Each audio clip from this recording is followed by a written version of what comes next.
자, 보세요. 오늘은 다윗 언약 18번째 공부입니다. 다윗이 하나님을 얼마나 사랑하는 인물이었는지를 증명하기 위해서 우리가 반드시 공부해야 할 내용이 있는데 이것이 오늘 읽은 본문입니다. 다윗은 왕위에 오른 후에 나라를 안정시키기 위해서 여러 가지 분주한 활동을 해야 됐습니다. 제일 첫 번째로 다윗이 왕위에 올랐을 때 정치적인 수도를 확보했습니다. 예루살렘을 어느 족속에게서 탈환하지요? 가나안 여부수 족속에게서 탈환하여 수도를 삼게 됩니다. 그래서 예루살렘은 모든 팔레스타인의 중심부가 되지요. 이 예루살렘은 이미 말씀드린 것처럼 아시아와 유럽과 아프리카의 중심, 이스라엘은 전 세계 중심인 동시에 이스라엘의 중심 중에도 중심은 바로 예루살렘. 이 예루살렘에 성령이 임해서 복음이 전 세계로 흩어지게 됐죠. 두 번째는 왕으로서의 위엄입니다. 이제 임금으로서 무슨 성을 샀습니까? 다윗 성을 쌓고 다윗 왕궁을 쌓았던 것이 사무엘하 5장 10절로 11절에 나옵니다. 다윗이 다윗성을 백향목으로 잘 이렇게 짓게 되는데 누구의 도움을 받습니까? 두로왕 누구요? 히람이란 사람이 도움을 얻어가지고 백향목과 석수와 목수의 도움을 입어가지고 이 백향목으로 아름답게 성전을 이 다윗성을 쌓았습니다. 궁전을. 세 번째는 종교적인 기반으로 그동안 한 70년 동안 방치되어 왔던 하나님의 뭘 가져옵니까? 법궤를 다윗성으로 옮겨오게 됩니다. 그래서 이스라엘을 통치하는 왕은 나 다윗이 아니라 누구라고요? 보이지 않는 만왕의 왕이요 만주의 주가 되시는 하나님이 왕으로서 이스라엘을 통치하시도록 하나님이 함께하는 나라가 되기 위해서 법궤를 하나님의 임재의 상징인 법궤를 다윗성으로 이제 옮겨오게 됩니다. 이것을 지난주에 공부했죠. 네 번째가 군사적으로 강성하게 됐어요. 하나님께서 다윗이 왕이 되고 나서부터 블레셋과 사방의 모든 대적을 다 파했다는 거예요. 자, 누가 한번 7장 1절 우리 다 같이 읽어보죠. 시작. 여호와께서 사방의 모든 대적을 파하사 왕으로 궁에 평안히 거하게 하신 때에 그동안은 이스라엘을 괴롭혔던 블레셋과 주위에 있는 열방들을 다 다윗 앞에서 굴복하게 만들었다 이거죠. 그래서 정치적인 수도를 확보하고 왕으로서의 성을 쌓고 종교적인 기반을 확보하고 군사적으로 강성해졌습니다. 그런데 오늘 다윗은 여기에서 그치지 않고 언약궤를 안치할 수 있는 무엇을 건축하고자 했습니까? 성전, 예루살렘 성전을 건축해서 그 성전 안에다가 하나님의 언약궤를 이렇게 안치하려고 했어요. 그런 열망이 강하게 솟구쳤습니다. 우리 2절 다 같이 한번 읽죠. 2절 시작. 왕이 선자 나단에게 이르되 볼지어다 나는 백향목 궁에 거하거늘 하나님의 궤는 휘장 가운데 있도다. 다윗이 보니까 자기는 백향목 궁에 거하는데 만왕의 왕이신 하나님은 거뭇한 이런 그 휘장 가운데 있는 걸 보고는 마음에 가책을 받은 거예요. 보잘것없는 나 왕이 이렇게 백향목 궁에 가는데 하나님은 휘장 가운데 있어가 되겠는가? 예루살렘 성전을 백향목 성전으로 잘 한번 지을 마음이 그 속에 거룩한 열심이 생긴 겁니다. 이것은 하나님의 무엇을 위하는? 영광을 위하는 다윗의 특심한 열심임을 알 수 있어요. 이슬람 사람들은 이슬람은 자기들이 그 이슬람 소위 예배 처소를 할 수 있는 사원을 짓는 것이 그들 개인의 꿈이라고 합니다. 하여튼 다윗은 하나님의 영광을 위해서 하나님의 성전을 건축하려고 나단 선지자에게 그 말을 고했습니다. 여러분, 사람이 권세를 잡으면 교만해서 자기 영광을 구하기 쉬운데 다윗은 변함없이 과거에 목동으로 있을 때나 왕으로 있을 때나 변함없이 하나님의 영광을 구하는 신앙을 가졌어요. 여러분, 우리의 이 신앙생활은, 우리의 인생의 목적은 하나님의 영광을 위하여 사는 줄 믿습니다. 너희가 먹든지 마시든지 무엇을 하든지 For the glory of God, 하나님의 영광을 위하여 하라. 그러나 하나님은 나단 선지자를 통해서 아직 뭐가요? 때가 이르지 아니했음을 계시했습니다. 그것이 4절로 7절에 나와요. 다윗이 나단 선지자를 통해서 이제 하나님의 성전을 이제 백향목으로 잘 지을 마음을 이렇게 가지고 있는 걸 말했을 때에 하나님이 또한 나단 선지자를 통해서 네 마음은 참 귀하지만 아직 때가 되지 않았다. 다윗의 충심을 아신 하나님께서 다윗에게 영원한 축복을 약속합니다. 아직 성전 짓는 걸 허락하진 않았지만은 다윗이 성전을 짓겠다는 그 하나님의 영광을 위한 특심한 열심을 보시고는 하나님이 다윗에게 축복을, 영원한 축복을 약속하는데 그것이 오늘 그 유명한 다윗 뭡니까? 언약입니다. 다윗 언약, 카버넌트, 다윗과 맺은 하나님의 약속이라 할 수 있죠. 우리 인간과 인간 사이에 약속하는 것을 약속이라 그러죠. 하나님께서 우리 인간과 약속하는 것을 카버넌트, 계약이라 그래요. 계약. 인간의 약속은 지키려고 했지만 어쩌다 보니 못 지킬 때도 있어요. 그래서 시건할 수 있어요. 그러나 하나님의 약속은 반드시 지킨다. 그래서 그런 하나님은 반드시 지키는 분이라 해서 하나님의 이름을 뭐라 그럽니까? 야훼라 그래요. 여호와. 여러분, 하나님이란 엘롬이란 단어와 여호와란 단어가 다르잖아요. 창세기 1장에서는 엘로임, 강하고 능하신 하나님으로 묘사되어 있고, 창세기 2장 4절부터는 여호와 하나님, 히브리 말로 야훼 하나님, 이것은 아담과 맺은 언약, 약속에 신실하신 그 하나님의 뜻으로 여호와라는 단어를 써요. 그래서 하나님은 다윗과 언약을 맺어요. 언약에 대해서 좀 이따 말씀드리겠습니다. 그래서 하나님의 집 성전을 건축하려는 다윗 왕에게 하나님은 오히려 너의 집을 영원히 견고하게 하시겠다 하는 은혜 언약을 세웠어요. 성전을 건축하겠다고 했는데 하나님은 성전 건축은 잠깐 놔둬라. 네가 할 일이 아니다. 그러면서 다윗의 마음은 받으시고 성전 건축하려고 했던 다윗 왕의 그 집을 영원히 뭐 하겠다? 견고하게 해주겠다. 13절, 이것은 신학적으로 굉장히 중요한 내용을, 이 다윗 언약이라면 신학적으로 굉장히 중요한 언약인데 13절 한번 다 같이 읽어보죠. 시작. 저는 내 이름을 위하여 집을 건축할 것이요 나는 그 나라 위를 영원히 견고케 하리라. 앞으로 다윗이 아니라 다윗의 아들 솔로몬 때의 성전을 짓게 하겠다. 하나님은 또한 너의 이 위를 견고하게 해주겠다. 다윗은 그랬을 때에 하나님의 은혜에 하나님 섭섭합니다.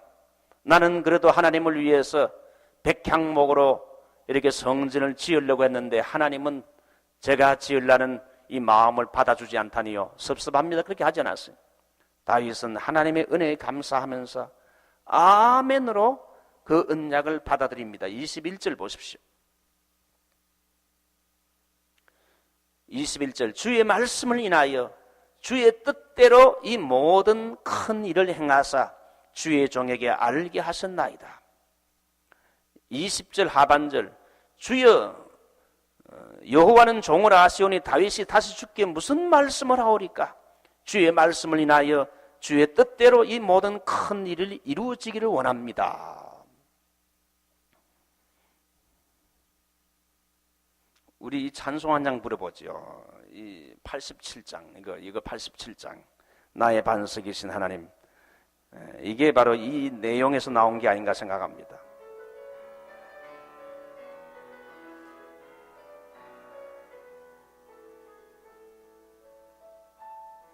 나의 반석이신 하나님, 행하신 모든 것 완전하시네. 나의 생명이신 하나님, 내게 행하신 일 찬양합니다. 신실하신 하나님, 실수가 없으신 좋으신 나의 주, 신실하신 하나님, 실수가 없으신 좋으신 나의 주. 순종이란 건 내 뜻과 하나님의 뜻이 일직선상에서 부닥치게 될 때에 내 뜻을 긋고 하나님의 뜻을 따르는 것이 순종입니다. 여러분, 순종은 성경을 보면 크게 두 가지로 나올 수 있어요. 아브라함의 순종은 내가 하고 싶지 않은 것을 하는 순종이요. 100살 때 낳은 아들 이삭을 하나님께서 바치라 할 때 나는 참 하고 싶지 않지만은 내 뜻을 긋고 하고 싶지 않지만 하는 것이 순종이에요. 두 번째는 이 다윗의 순종은 뭡니까? 내가 하고 싶은데 하지 말라 그러니까 Yes Lord, Yes I do. 내가 정말 하고 싶은데 하나님이 하지 말라 그랬을 때 내 생각을 꺾고 내 이 주장을 꺾고 순종하는 것. 오늘 여기 다윗은 성전 건축하려고 하나님께 그 귀한 그 열심을, 그 마음을 드렸는데 하나님은 성전 건축이 너에게는 지금 현재 네가 할 일이 아니다. 일단 홀드 시켰어요. 나중에 그 아들 때 하게 하죠. 그러나 다윗은 섭섭합니다 하지 않고 하나님의 말씀에 아멘 하면서 그 언약을 받아들입니다. 여러분, 신앙의 성숙은 그 순종하려고 하는 그 마음이 참 그 귀한 거예요. 이 다윗이 순종했어요. 하나님은 실수하지 않는다. 다시 한번 불러보죠. 그 금방 찬송. 그 말씀을 생각하면서 다시 한번 불러보죠.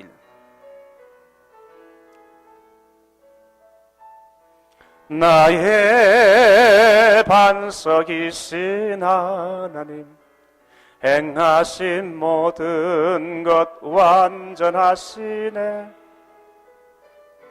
나의 생명이신 하나님, 내게 행하신 일 찬양합니다. 신실하신 하나님, 실수가 없으신 좋으신 나의 주,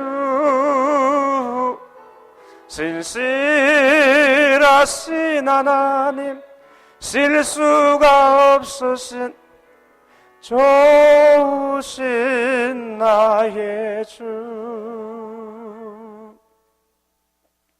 하나님이 내가 원하는 것을 아니라 할 때도 여러분이 순종할 수 있는가? 다윗은 실수가 없으신 하나님을 찬양했습니다. 자, 첫 번째, 하나님의 영광 위주의 신앙인 다윗입니다. 첫 번째, 왕이 되고 자신이 현재 누리는 모든 복이 하나님의 뭐라고요? 은혜임을 다윗은 알고 있었습니다. 솔라 그라티아. 다윗이 여호와께서 자기를 세우사 이스라엘 뭘 삼았다? 왕을 삼으신 것과 그 백성 이스라엘을 위하여 그 나라를 높이신 것을 아니라. 사무엘하 5장 12절. 오늘 여기 사무엘하 7장 18절. 주 여호와여 나는 누구오며 내 집은 무엇이간데 나로 이에 어떻게요? 이르게 하였나이까. 하나님이 부족한 나에게 이렇게 왕으로 삼으시고 오늘 여기까지 하나님이 도와주셔서 축복을 받게 하셨나이다. 그거지요. 사람들이 성공하고 형통할 때 가장 잊어버리기 쉬운 것이, 모든 것이 하나님의 뭐라고요? 은혜라는 것을 사람이 잊어버리기 쉽습니다. 내가 잘나서, 내가 훌륭해서, 내가 똑똑해서, 내가 노력해서 된 거로 사람들이 오해하기 쉬워요. 그래서 우리는 뭘 하다가 내가 하지 말고 뭐라고요? 하나님의 은혜입니다. 라틴어로 솔라 그라티아. 솔라 그라티아. 한번 해봐. 솔라 그라티아. 솔라 그라티아. 다윗은 자기가 왕이 되고 나라가 든든히 서고 형통하게 되니 모든 것이 하나님의 축복이요 하나님의 은혜임을 고백했어요. 그래서 중세 종교 개혁자들의 신앙이 5가지였는데, 제일 첫 번째 솔리 데오 글로리아. 이게 뭡니까? 모든 것을 하나님의 영광을 위해서, 모든 것을 하나님의 영광을 위해서. 두 번째는 솔라 피데, 오직 믿음. 솔라란 말은 오직이요, 오직 믿음. 오직 믿음으로 구원받는다. 행위와 노력으로, 공로로, 그게 아니라 오직 예수를 믿음으로. 세 번째는 솔라 그라티아. 오직 하나님의 은혜로, 역시 하나님의 은혜로 되어진 것이다. 사도 바울도 나의 나 된 것은 하나님의 은혜로다. 핍박자와 같은 나를 사도로 부르신 것도 하나님의 은혜요. 보잘것없는 내가 최선을 다하여 다른 사람보다 더 많이 수고하여 더 많은 사람을 구원하고 교회를 세웠지만 이것도 역시 하나님의 은혜로라. 네 번째가 솔라 스크립투라. 오직 성경 말씀으로. 성경 말씀이 신앙과 행위의 모든 표준이라 이거죠. 성경 말씀으로. 제가 한 번은 어느 집에 신방을 갔더니 목사님 이거 좀 보세요. 우리 집 사람이 이거 했는데 이거 좀 보세요. 보니까 이 사람이 방언으로 글씨를 이렇게, 방언에 방서를 써서 방서. 저는 방서라는 말은 다 많이 들어봤는데 방언 글씨 이거 목사님 이거 보십시오. 저는 뭐 방언하는 거는 저도 하기 때문에 저도 방언 기도를 한국말 하고 그 다음에 방언 기도하고 방하고 사람 됐을 땐 조용하게 해요 내가. 예?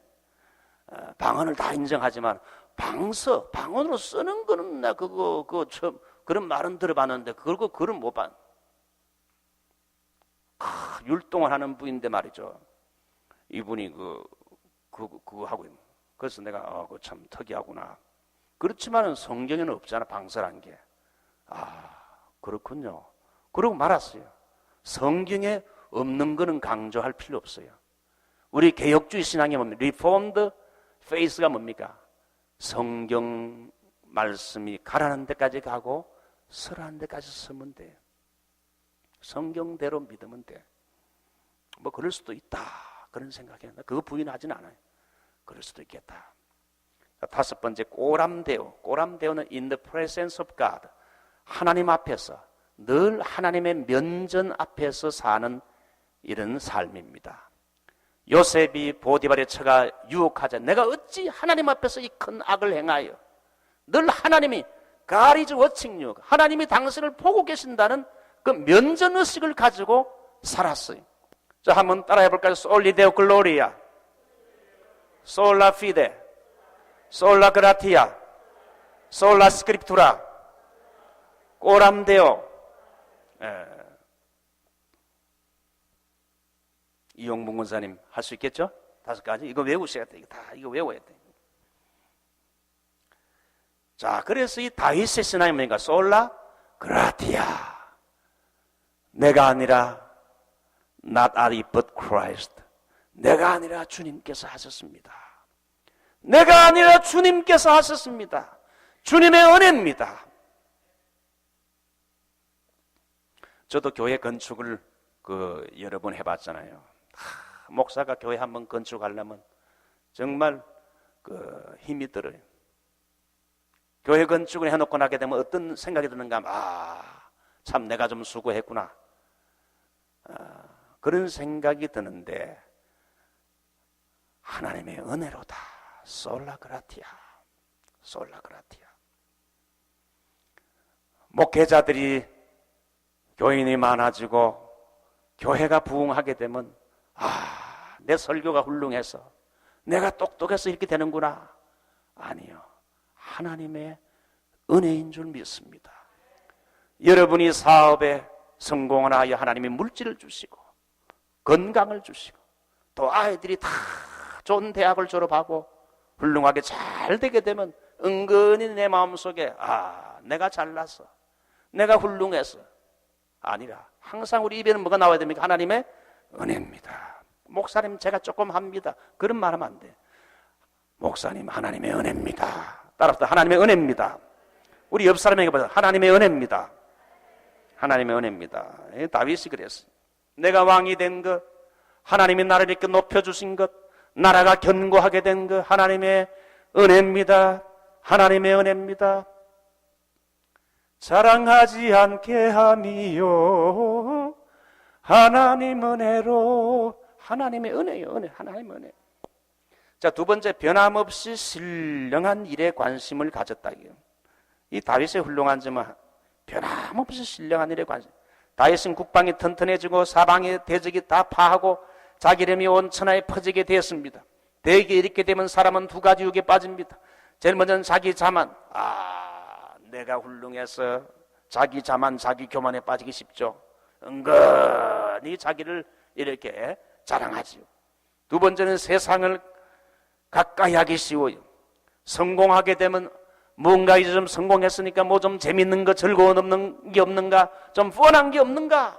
그래가지고는 세상 쾌락으로 술집을 전전하면서 여색에 빠지고 세상 쾌락에 빠진 일들이 얼마나 많아요.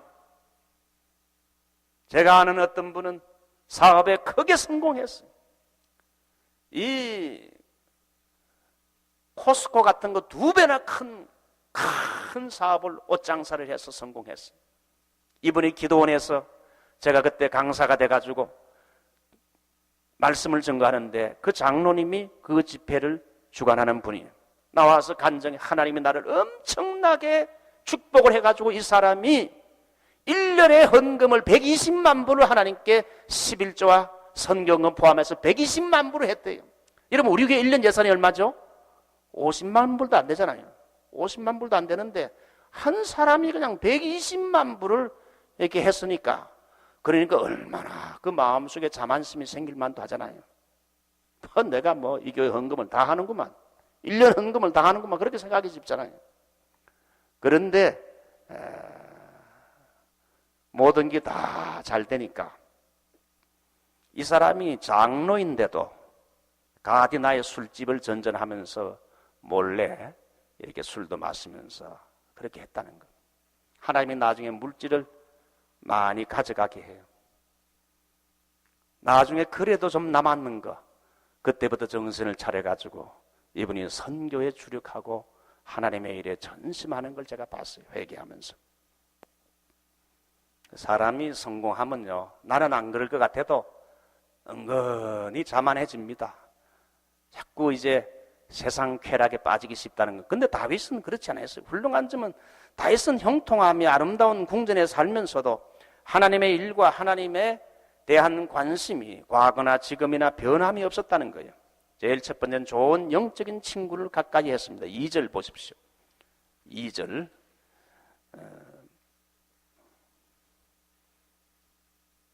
왕이 선지자 나단에게 이르러 볼지어다.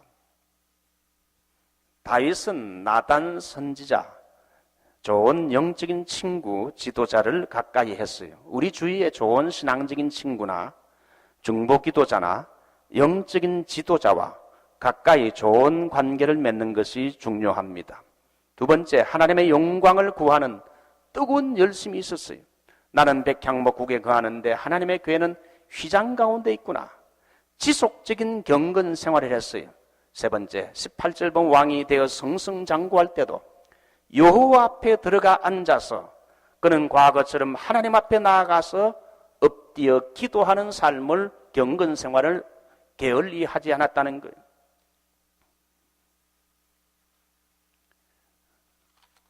세 번째 다윗은, 하나님의 영광 위주의 다윗은요, 내가 하고 싶은 일을 하지 말라 할 때도 묵묵히 순종했어요. 성전 건축에 대한 하나님의 응답은 두 가지였어요. 첫 번째, 이스라엘의 하나님은 출애굽부터 지금까지 어디에 거했다고? 회막에 거해 오셨다는 겁니다. 이것은 초월하신 하나님께서 이스라엘 백성과 함께 거하기 위해서 그들 가운데 강림하사 그분의 낮아지심을 말해요. 사람들과 함께 장막을 펴셨다는 거지요. 이 낮아지심, 하나님이 높으신 초월하신 분이 낮아지셨어요. 그래서 사람들과 함께 거하는데 사람들보다 더 못한 그 틱틱한 해달의 가죽으로 된 그 휘장 가운데 주님이 거했어요. 이 낮아지심과 희생은 그리스도의 성육신의 사건을 통해 이것이 분명하게 나타났어요. 두 번째, 하나님께서 지금까지 이스라엘의 어느 지파에게 성전 건축을 명하신 적이 없다는 거예요. 화려한 성전을 건축한다면 이스라엘 백성들의 마음이 보이지 않는 하나님보다 앞으로 보이는 화려한 성전이 우상이 되어 쏠릴 가능성이 있기 때문에, 여러분 옛날 신약시대 때 예수님께서 예루살렘 성전, 헤롯 성전에 앞에 가니까 제자들이 저 화려하고 웅장한 건물 보십시오. 저거 오래 걸려서 돈 많이 들여졌습니다. 성전을 자랑하니까 성전이 우상같이 되니까 우리 주님이 무슨 말 했죠? 돌이 돌 하나 위에 남지 않고 다 부서뜨려지리라. 주후 70년경에 로마 디도 장군이 8만 명의 군대를 거느리고 와서 예루살렘 성전에 돌이 돌 하나 위에 남지 않게, 돌과 돌 사이에 뭐 했습니까? 금판을 집어넣은 금들이 많았기 때문에 금판을 띄가지고 자기 거로 챙기려고 말이죠. 망치로 돌을 하나씩 다 깠어요. 정말 예수님의 예언이 그대로 이루어졌어요. 예루살렘 성전을 사랑하는 그 마음이 우상화가 돼요. 우리 교회도 성전이 아름답지만 이게 우상이 되면 안 돼요.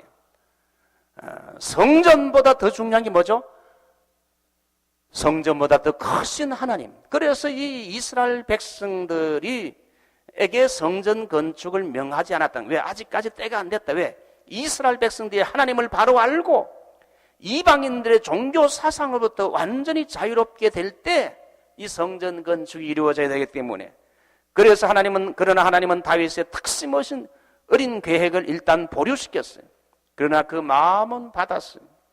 자, 두 번째, 다윗 언약입니다. 사무엘하 7장 8절로 17절인데 그것이 중요한 것이 12절부터 13절, 14절, 15절에 잘 나와 있어요. 구약은 여러분 언약 사상이라 그래요. 구약이 한마디로 뭐냐? 언약이라요. 그러면 신약은 뭡니까? 킹덤 오브 갓, 하나님의 나라라 할 수 있어요. 그래서 언약 사상과 하나님의 나라를 알면 신구약이 다 뚫려요. 구약은 하나님의 언약, 하나님과 인간의 약속으로 모든 걸 해석을 해야 돼요. 신약은 하나님의 나라라는 주제로 모든 걸 해석을 해야 돼요. 구약은 언약이 주제인데, 아담과 세운 언약, 네가 이 선악과를 따먹으면 어떻게 된다고? 죽게 된다. 아담과 약속을 했죠. 노아와 언약, 내가 물로 심판했지만 이제 이 무지개를 보여줄 텐데 앞으로 내가 이 땅을 물로는 심판하지 않겠다. 노아와의 언약. 세 번째, 이스라엘 민족과의 언약이 나오지요. 너희가 내 말을 듣고 내 말을 잘 지키면 너희들은 나의 소유가 되고 너희들을 제사장 민족으로 삼을 것이다. 이스라엘 민족을 통해서 온 열방을 구원하는 제사장 민족으로 삼겠다. 그런데 그들이 우상 섬기고 언약을 파기했어. 오늘 여기 네 번째 다윗과의 언약이 뭡니까? 내가 앞으로 네 나라를 세워서 견고하게 해주겠다.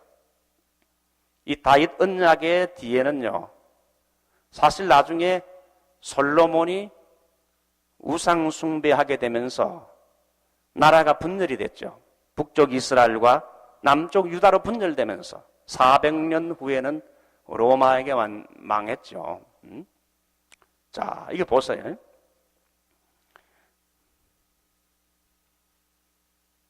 하나님께서 이 다윗의 위를 견고케 한 것이 조금 더 영적으로 해석하면 앞으로 다윗의 후대인 메시아이신 예수 그리스도가 이 땅에 태어나서 그 하나님의 나라의 위를 견고하게 해주겠다는 것이 먼 미래에 나와 있고요. 현 가까이 세워되는 다윗의 후대들을 하나님이 지켜주겠다는 거죠. 자, 오케이, 넘어갑시다. 하나님은 다윗 성전 건축을 허락하지 않았지만 그 중심을 보시고 다윗에게 축복을 명하사 이것이 소위 다윗 언약이라 부릅니다. 하나님을 우선시하고 높이는 다윗에게 주시는 축복. 첫 번째, 그 무엇을 이름을 존귀하게, 다윗의 이름을 존귀케 해주겠다. 두 번째, 그의 삶을 평안케 하리라. 11절. 세 번째, 그의 나라를 견고하게 해주겠다. 이것에서 우리는 대표의 원리를 발견하는데, 다윗 한 사람의 믿음과 순종을 보시고는 그의 나라와 허다한 후손까지 복을 베푸겠다는 언약입니다. 후손들이 범죄한다 할지라도 하나님이 사람 막대기와 인생 채찍으로 징계할지언정 그 후손들을 버리지 않겠다고 했어요. 결국은 그 후손들 가운데 메시아이신 예수 그리스도가 그 계보에서 나오게 됐죠. 12절로 13절 1차적으로 솔로몬과 그 자손들을 말하지만 궁극적으로는 다윗의 계보를 쫓아 탄생하실 예수 그리스도를 가리킵니다. 이러한 사실은 나는 그의 아비가 되고 그는 내 아들이 되리니 14절이라는 말씀에 의해서 더 명백해지죠. 이 다윗 언약은 장차 메시아 예수 그리스도를 통하여 그 언약이 성취될 걸 말합니다. 예수님은 육적으로 다윗의 후손이지만 영적으로는 하나님의 아들 되심을 의미하기 때문에 다윗 언약은 메시아이신 예수 그리스도에 의해서 성취됐다 볼 수 있어요. 이제 마지막으로 아버지의 못다한 꿈을 아들 대 이루게 했습니다. 솔로몬을 통해 다윗이 성전 건축을 못하자 그 아들 솔로몬 대에 성전을 건축하게 했어요. 그러면 다윗은 뭘 했습니까? 성전 건축을 위해서 아무것도 안 했습니까? 성전 설계도를 만들어 놓고 앞으로 성전 건축에 필요한 많은 자원들을 다윗이 준비해서 아들 대 하도록 그렇게 준비를 시켰어요. 그렇죠? 그 솔로몬은 아버지 때문에 성전을 건축하는 이 놀라운 축복을 받았죠. 그 아들 대 일을 했어요. 여러분들도 잘 돼야 되지만 여러분의 자녀들이 더 잘 돼야 돼. 그렇죠? 두 번째, 그 후손 중에 메시아가 나서 영원히 나라를 견고한 나라의 주권을 행사한다. 여러분의 자녀들 가운데 정말 훌륭한 인물들이 나오게 되기를 바란다.